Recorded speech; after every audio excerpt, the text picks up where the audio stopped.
필립의 사연방을 찾아주신 구독자 여러분, 모두 안녕하신가요? 오늘의 이야기는 핵폭탄급 사이다 사연을 준비했습니다.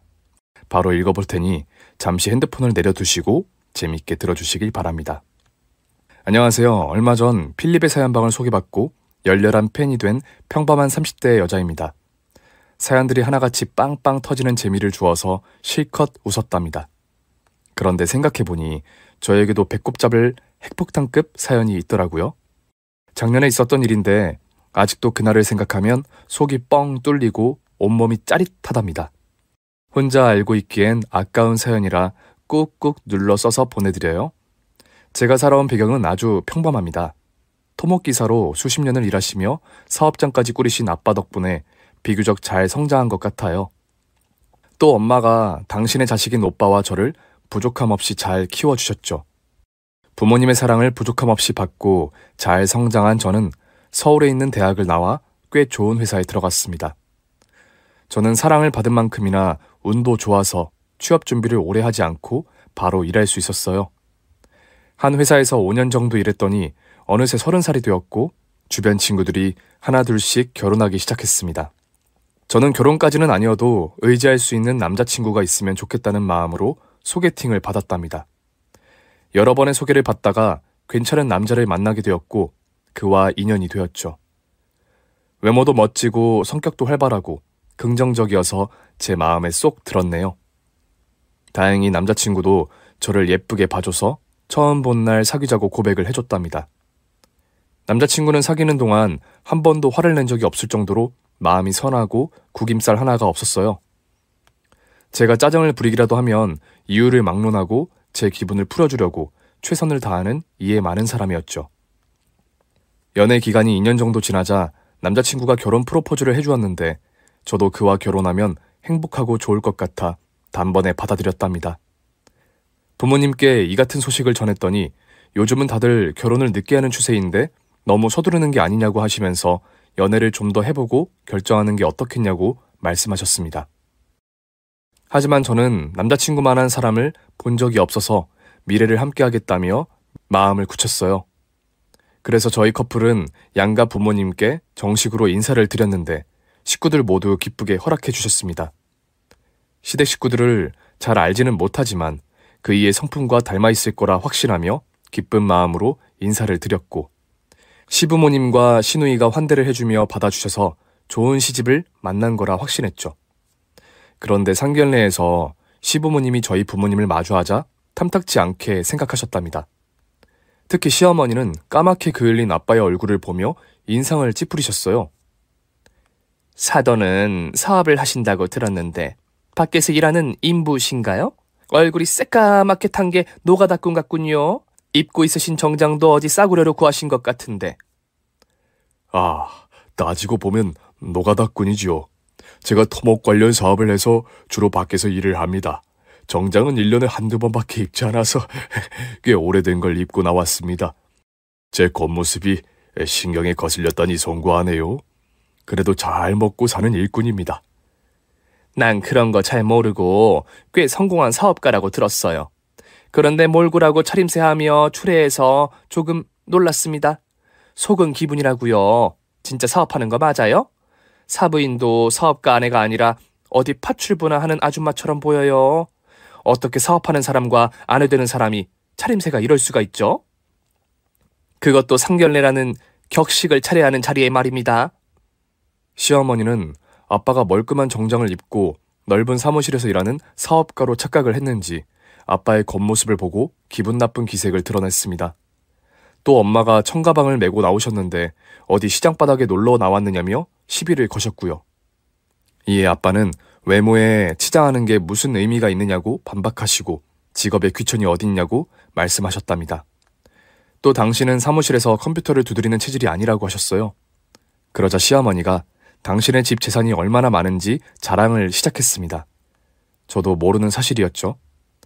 우리 부부는 사돈처럼 밖에서 고생하며 돈 버는 사람들이 아니라서 드리는 말씀이었어요. 기분 나쁘셨다면 사과드릴게요. 그래도 좀 격식을 차려줬으면 좋았을 것 같군요. 우리 이야기를 하자면 저희는 7층짜리 상가를 가지고 있습니다. 거기서 나오는 월세만 해도 어마어마하죠.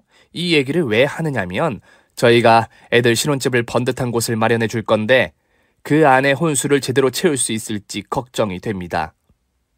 아, 그게 걱정이셨군요. 그런데 염려하실 필요 없습니다. 딸의 시집 보낼 때를 생각해 따로 적금을 들어놓았거든요. 준비는 철저히 할 테니 걱정 마세요. 남들 하는 만큼 채워서 보내도록 하겠습니다. 남들 하는 만큼만 하면 안 되죠. 저희 집안과 사돈을 맺으려면 우리가 원하는 만큼 다 해주셔야 합니다.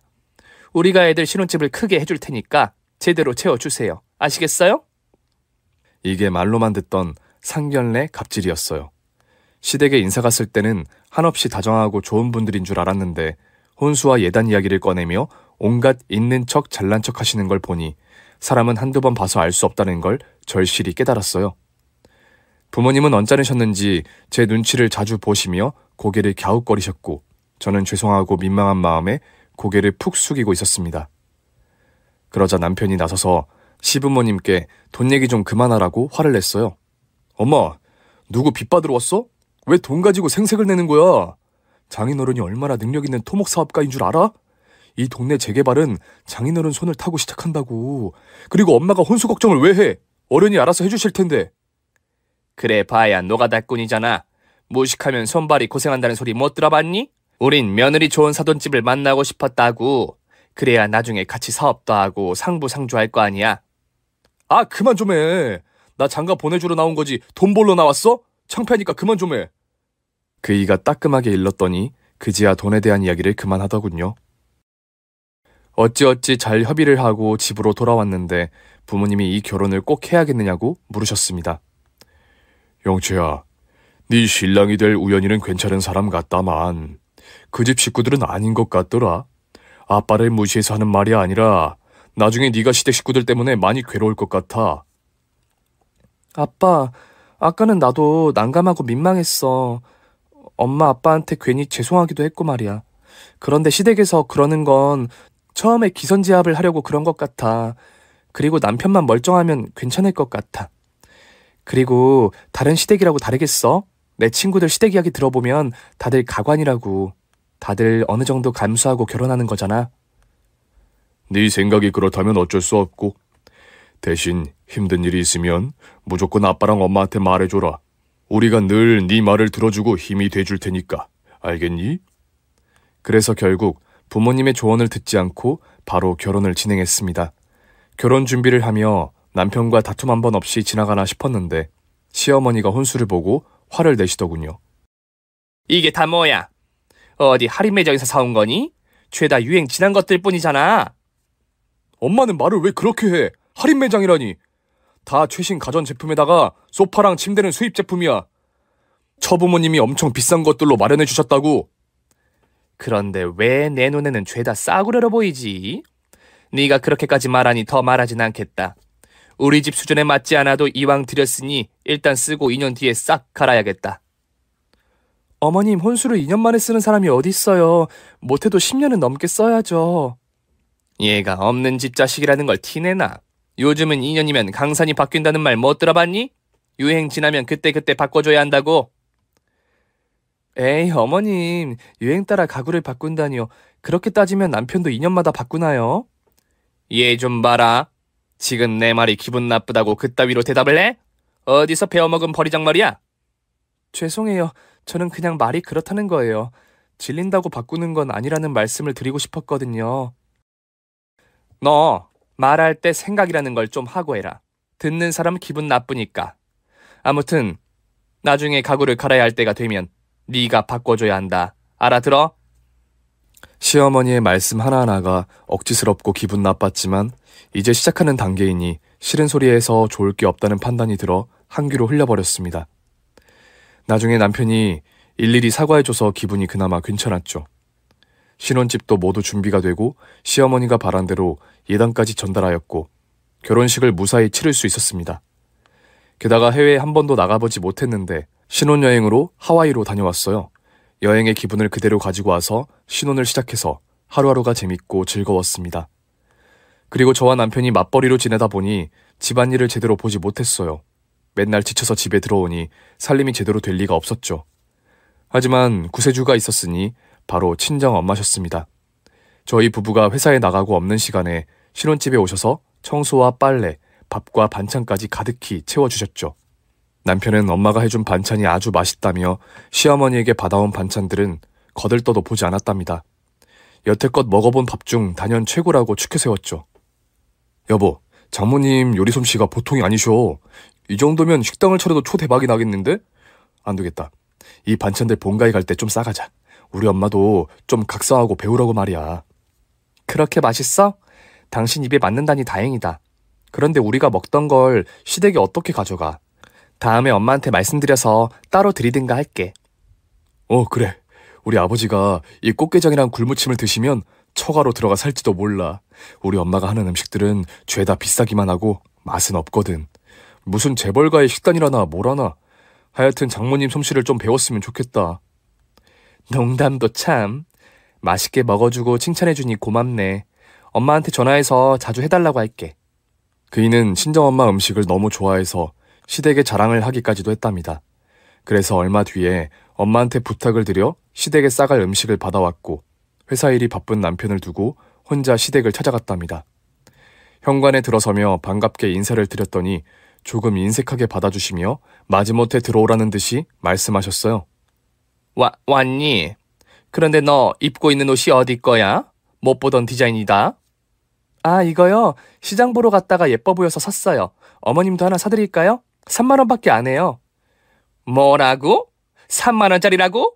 참나 격떨어지게 그런 싸구려를 입고 있는 것도 마음에 안 드는데 그 옷을 나한테 사주겠다니 기가 찬다. 그런 옷은 저도 안 가진다. 당황스럽긴 했지만 감정을 소모하고 싶지 않아 알겠다고 대답하고 반찬통을 꺼내 보여드렸습니다. 그랬더니 뚜껑을 일일이 열어서 냄새를 맡으시고는 인상을 심하게 구기셨답니다. 냄새. 이게 다 뭐냐? 비린내가 진동을 하는 꽃게장에 굴무침, 보기만 해도 울렁거리네. 네, 어머님, 냄새가 처음에는 조금 비릴지라도 드셔보면 괜찮으실 거예요. 어머님 아들도 굉장히 맛있게 먹었다고요. 뭐야? 내 아들한테 이런 나름식을 먹였다고? 내가 보내준 귀한 반찬을 두고 이런 걸 먹였단 소리냐? 이런 나름식은 기생충이 득실거려서 먹으면 안 돼. 내 코가 썩네. 왜? 맛있게 생겼구만. 사돈 정성이 있으니까 맛있게 먹자고. 모르는 소리 하지 마세요. 이런 거 잘못 먹었다간 식중독에 걸리기 딱 좋다고요. 이거 가져가라. 아니지, 가져가면 내 아들한테 먹일 것 같으니까 그냥 두고 가라. 내가 갖다 버리든 길거리 고양이한테 주든지 할 테니까. 시어머니는 해도 너무한 말씀을 하셔서 상처를 주셨습니다. 애써 맛있게 만든 음식을 무겁게 바리바리 싸들고 갔더니 욕을 하고 갖다 버리겠다고 하시는데 도무지 참을 수가 없었어요. 그래서 반찬통을 다시 싸서 시댁에서 나가려고 했습니다. 왜? 가져가려고? 내 아들한테 또 그 기생충을 먹일 생각은 하지 마라. 네, 걱정 마세요. 다시 친정에 가져갈 거예요. 그렇게 기분이 상한 채 다시 친정으로 가서 반찬을 돌려드렸어요. 엄마가 기분 상하지 않게 시부모님이 나름식을 못 드신다고 변명하면서 말이죠. 그리고 얼마 뒤에는 저희 부모님이 저를 통해서 시어머니 생일 선물로 가죽 지갑을 전해드렸는데 명품이 아니라며 집어 던지셨답니다. 이런 걸 비싼 옷에 어떻게 넣고 다니느냐며 냄비 받침대로 쓰면 딱 맞겠다고 조롱의 말까지 덧붙이면서 말이죠. 그리고 남편은 시어머니한테 무슨 말을 들었는지 언제부턴가 저희 엄마 반찬에 손을 대지 않더라고요. 저는 여러 말을 하고 싸우기가 싫어서 무시해버렸고 엄마한테 살림과 음식을 그만해 주시라고 말씀드렸습니다. 엄마 밥이 먹고 싶으면 직접 찾아가서 먹는다고 하면서 말이죠. 남편이라는 단어가 남의 편이라고들 하던데 제 남편도 결혼한 지 1년 가까이 되자 저를 대하는 게 남보다도 못했습니다. 하루는 남편과 길을 걷고 있었는데 어떤 여자가 제가 부딪혀서 신경전을 벌였어요. 그쪽에서 실수를 했지만 제가 먼저 죄송하다고 사과를 했더니 재수없게 사람을 치느냐고 언성을 높였답니다. 어이가 없어서 잘못은 그쪽에서 해놓고 왜 그따위 막말을 하느냐고 똑같이 큰 소리를 쳤죠. 그러자 시비 걸린 여자의 남편인지 남자친구인지 모를 사람이 저에게 쌍욕을 하는 겁니다. 야, 이년아, 눈깔 제대로 뜨고 다녀야 할 거 아니야. 너 때문에 내 여자친구가 크게 다칠 뻔했다고. 당장 사과해. 뭐라고요? 지금 나한텐 연이라고 했어요? 이봐요.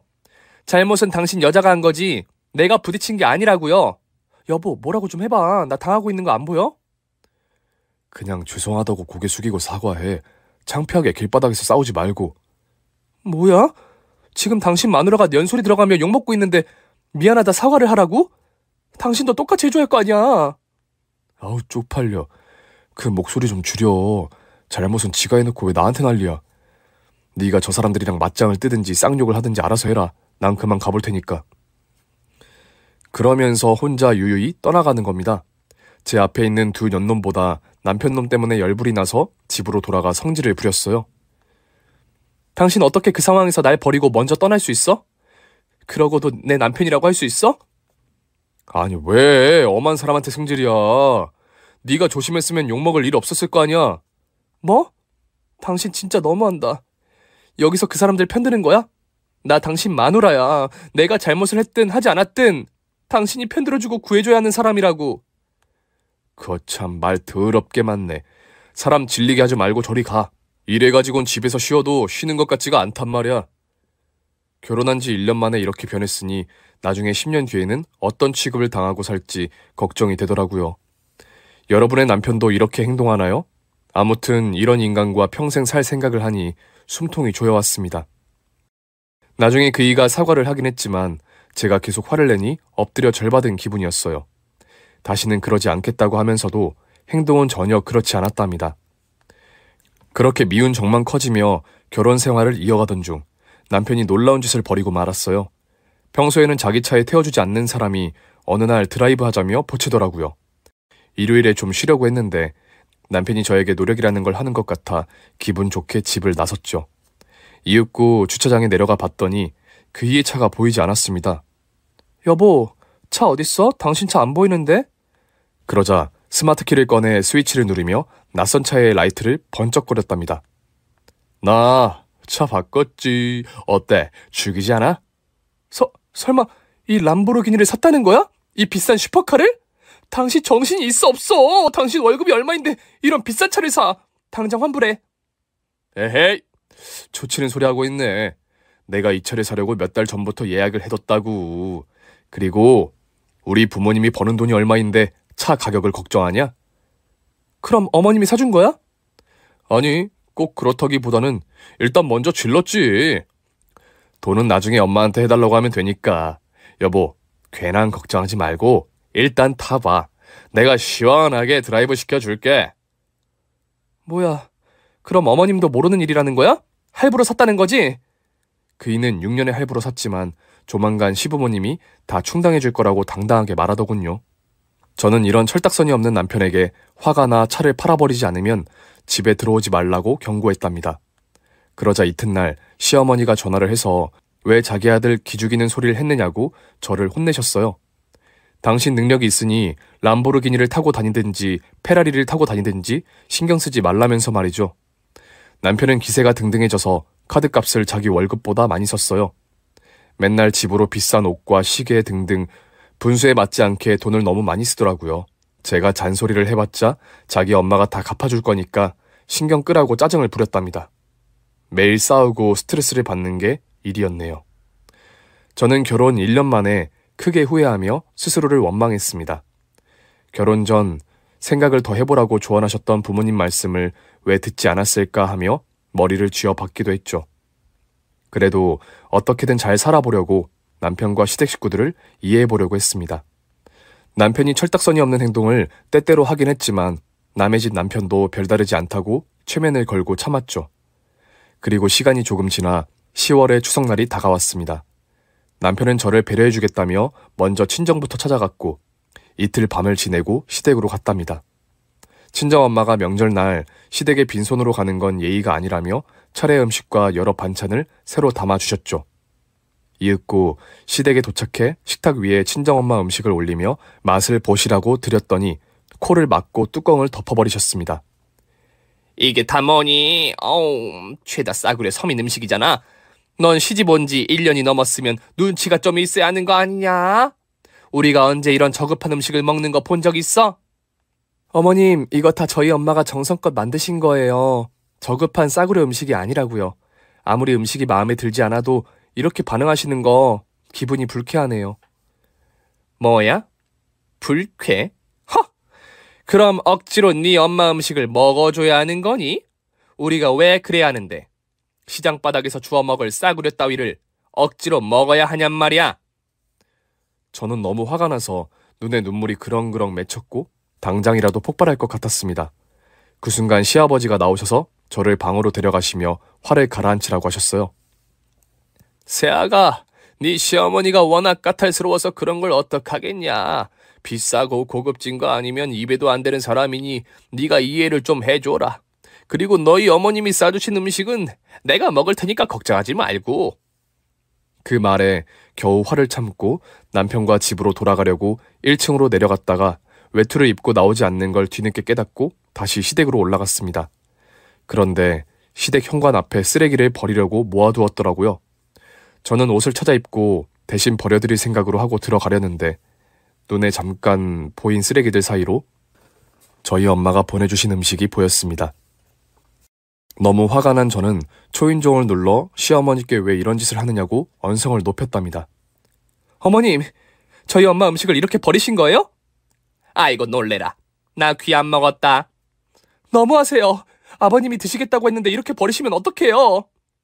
이런 싸구려 음식 먹고 탈이라도 나면 네가 책임질 거야? 너희 식구들은 이런 음식 먹어도 괜찮을지 모르지만 우리 식구는 이런 거 먹으면 안 돼. 저는 버려진 엄마 음식을 주섬주섬 챙기며 눈물을 흘쩍거렸습니다. 그렇게 시어머니에게 미운 정 하나 더 쌓인 채 집으로 돌아와 남편에게 실컷 화를 쏟아냈답니다. 그이는 진작부터 남의 편이었으니 저를 나무라더군요. 그러게 장모님한테 싫다고 거절했으면 이런 일이 없었잖아. 우리 부모님이 서민 음식을 먹지 않는 걸 나더러 어쩌라는 거야. 그놈의 서민 음식 좀 그만 들먹거려. 재벌들도 차례 음식도 먹고 분식도 먹고 살아. 당신 집안이 유별난 거라고. 아 몰라. 그냥 엄마가 싫어하는 거 안 하면 될 거 아니야. 앞으로 장모님 음식을 안 갖다 주면 될 거 아니냐고. 그래 알았다. 그런데 부자라고 자랑하면서 왜 아직도 당신 슈퍼카는 할부로 내고 있는 거지? 그것 때문에 생활비 한 푼 못 주고 있는 거 알아? 내가 번 돈으로 살고 있는 거 안 보여? 아 더럽게 지랄이네. 야 아예 영수증을 끊어와. 엄마한테 말해서 이자까지 다 줄 테니까. 저는 타임머신을 타고 돌아가 남편을 만나기 전으로 돌아가고 싶었습니다. 하지만 부부간의 갈등도 한 사람만의 일이 아니었으니 제 탓을 떠올려 보며 고쳐보려고 노력해봤어요. 대화를 자주 하려고 시도를 해봤는데 남편은 자기가 잘못하고 있는 건 하나도 없으니 제 성격만 고치면 아무런 이상이 없는 결혼 생활을 할 수 있다고 하더군요. 그래서 남편과 갈라진 사이를 이어붙이지 못하고 틈만 더 벌어졌답니다. 그러던 어느 주말에 혼자 산책도 하고 장을 보고 슬슬 걸어오는데 길에서 마주치기 싫었던 시어머니를 보고 말았습니다. 아이고, 너 무릎 나온 추리닝에 슬리퍼를 질질 끌고 다니는 거냐? 이러고 다니니 내 아들이 네 욕을 그렇게 하는 거 아니야. 네가 여자로 보이지 않는다고 하더라. 그이가 그런 소리를 했어요? 일주일 내내 곱게 차려입다가 일요일 하루 편한 복장으로 외출했는데 말이죠. 여하튼 어디 가는 길이세요? 너 잘 만났다. 내가 좋은 구경 시켜줄 테니까 따라와라. 좋은 구경이요? 저는 어딜 가는지 모르고 시어머니 뒤를 졸졸 따라 걸었습니다. 시어머니는 저에게 뭔가를 보여주고 싶었는데 저랑 나란히 걷는 건 창피하다며 5보 이상 떨어져서 따라오라고 하더군요. 이윽고 을씨년스러운 골목으로 들어가더니 허름하고 낡은 건물 앞에 섰습니다. 시어머니는 실실 웃으시며 자랑의 말을 시작했습니다. 너 여기 처음 와보지? 여기 뭐 하는데요? 귀신 나올 것 같이 불길해요. 얘가 뭘 모르네. 이렇게 오래된 건물일수록 돈이 된다는 걸 모르냐? 이게 바로 내 건물이야. 네? 정말요? 한 달에 수천만 원씩 임대료가 나온다는 그 건물이요? 아, 그렇다니까. 큰손들이 와서 제발 팔아달라고 사정을 하는데도 끝까지 안 팔고 있는 나의 보물이라고. 아, 그렇구나. 입이 딱 벌어지지? 나중에 내 아들이 물려받을 거니까 잘 봐둬라. 물론 그때까지 네가 내 아들 마누라로 남아있을지 모르지만 말이야. 그러니까 남편 간수 잘해라. 사람 일은 원래 모르는 일이거든. 시어머니 말씀에 저도 똑같이 돌려드렸습니다. 어머님, 이 건물이 언제까지 어머님 건물로 남아있을지 모르니 간수 잘하세요. 사람 일은 모르는 거니까요. 뭐야? 이게 시어머니 말하는 걸 그대로 따라하네, 버르장머리 없이? 농담이에요, 어머님. 이 건물 너무 좋네요. 제 남편을 다른 여자에게 빼앗기면 이 건물을 놓치는 거겠죠? 그럼 꼭 그 일을 지키도록 하겠습니다. 이제야 말이 통하네. 그러니까 내 아들한테 잔소리하지 말고 존경을 다해 대하거라. 나한테 잘 보여야 할 이유가 생겼으니 알아서 하란 소리야. 네, 어머님, 명심하겠습니다. 대답을 그렇게 하긴 했지만 속으로 비웃었습니다. 그 이유는 뒤에서 밝히도록 하겠습니다. 그 이후에도 결혼 생활은 매우 좋지 않았어요. 여전히 람보르기니 슈퍼카를 할부로 갚고 있는 남편은 사치를 계속 부리는 데다 생활비도 한 푼 주지 않았고 멋부리고 치장낸 것에만 빠져 있었습니다. 아무리 말해봐도 귀를 열지 않고 제멋대로 살고 있으니 화는 멈추지 않고 커졌답니다. 그러다 남편은 회사 일도 제대로 하지 않았는지 잘리고 말았어요. 회사에서 잘리다니 도대체 어떻게 일했길래 잘려? 그냥 하기 싫은 일을 걸러가면서 했더니 나가라잖아. 아, 젠장. 똑같은 월급쟁이들이 전쟁을 왜 이렇게 해대는지 꼴 보기 싫었는데 잘 됐지 뭘. 회사 일이 다 힘들고 전쟁 같은 거야. 그래서 이제 백수로 살겠다는 거야? 걱정하지 마. 엄마한테 말해서 사업을 시작하면 되니까. 어차피 사업하려고 회사 관둘 마음이었는데 잘 된 거지. 그이는 미안한 기색은 눈꽃만큼도 없었고 당당하게 사업하겠다고 큰 소리를 쳤답니다. 하지만 시어머니는 몇 달 동안 남편에게 아무런 지원도 해주지 않으시고 저에게 굶기지 말라는 명령만 하셨어요.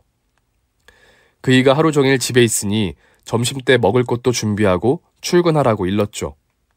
그래서 시어머니가 그렇게 떠들어대던 비싼 반찬을 만든 건 아니고 반찬 가게에 사서 냉장고를 채워놨습니다.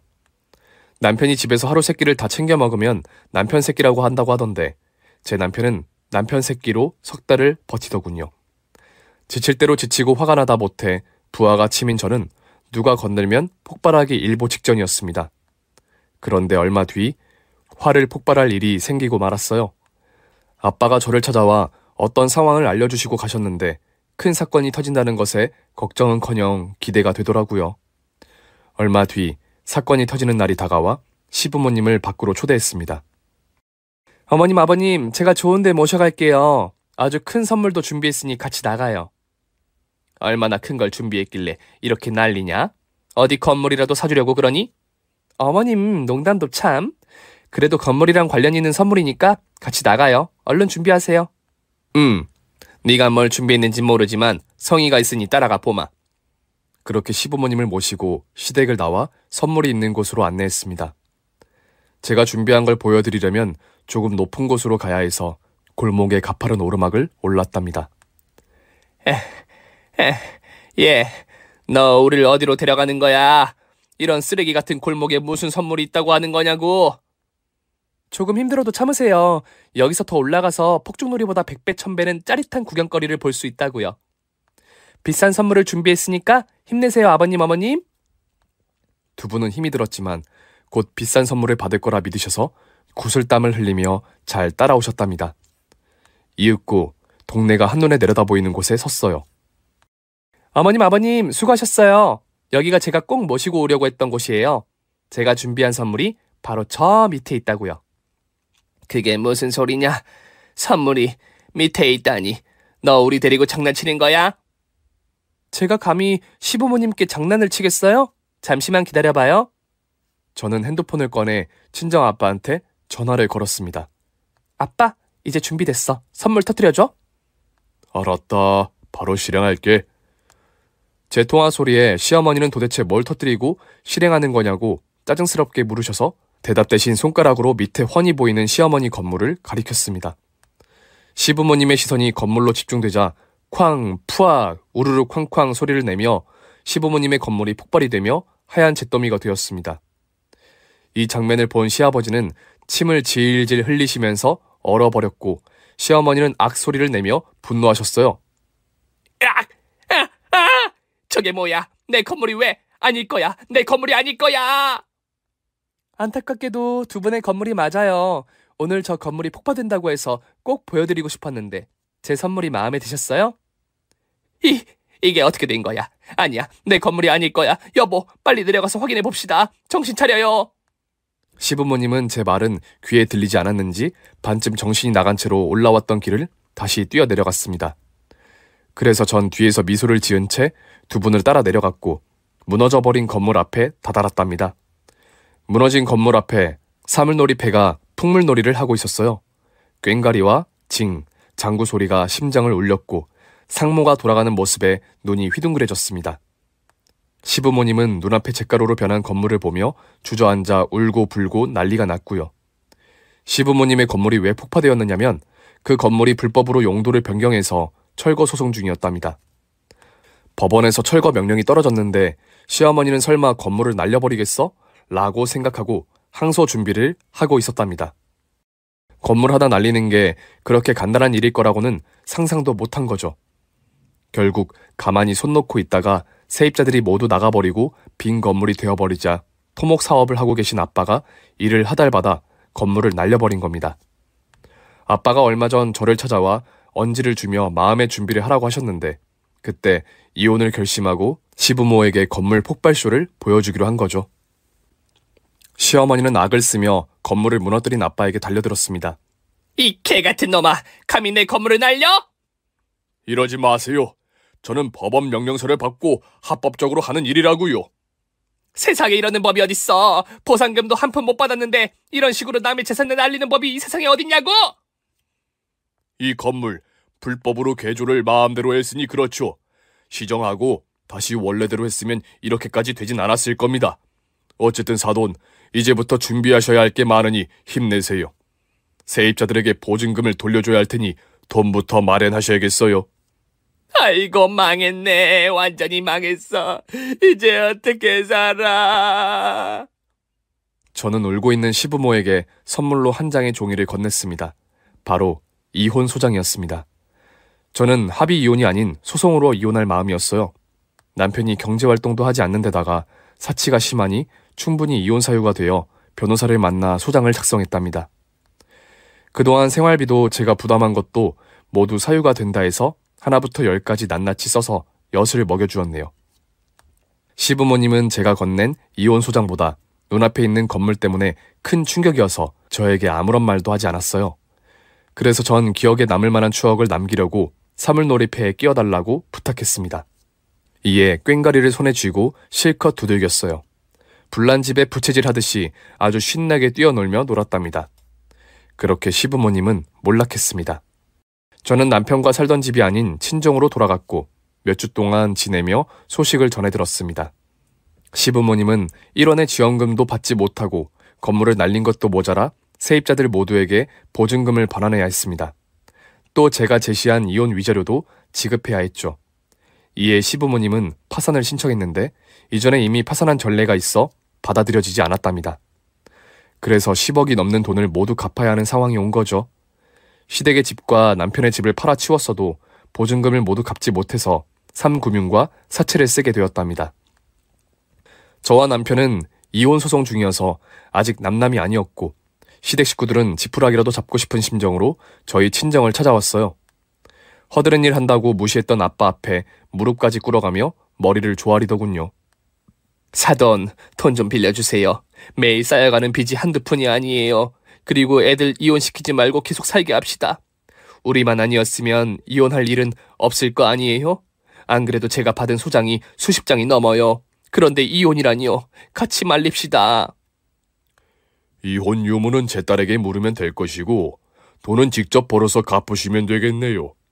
사돈이 엄청난 부자라고 하셨는데 이 건 하나로 무너지는 건가요? 저는 3대가 먹고 살 정도로 돈이 많을 줄 알았는데. 아니에요. 다 허세였습니다. 낡아 빠진 건물 하나 가진 걸로 생색을 낸 거예요, 사돈. 크게 사업하고 있다고 하시니까 제 빚 정도는 대신 갚아줄 능력이 있을 거라 믿습니다. 저희 좀 살려주세요. 아빠는 고개를 가로저으며 저를 바라보셨습니다. 마치 제가 하는 거에 달렸다는 듯한 눈빛을 주셨답니다.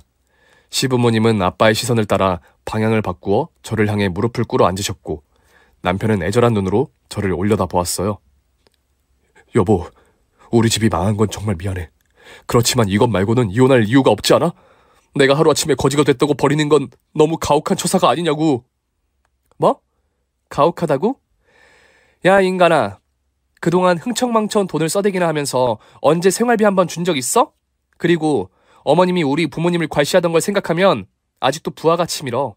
또 내가 잘 지내보려고 대화를 시도하면 듣기 싫다고 피하기만 했지?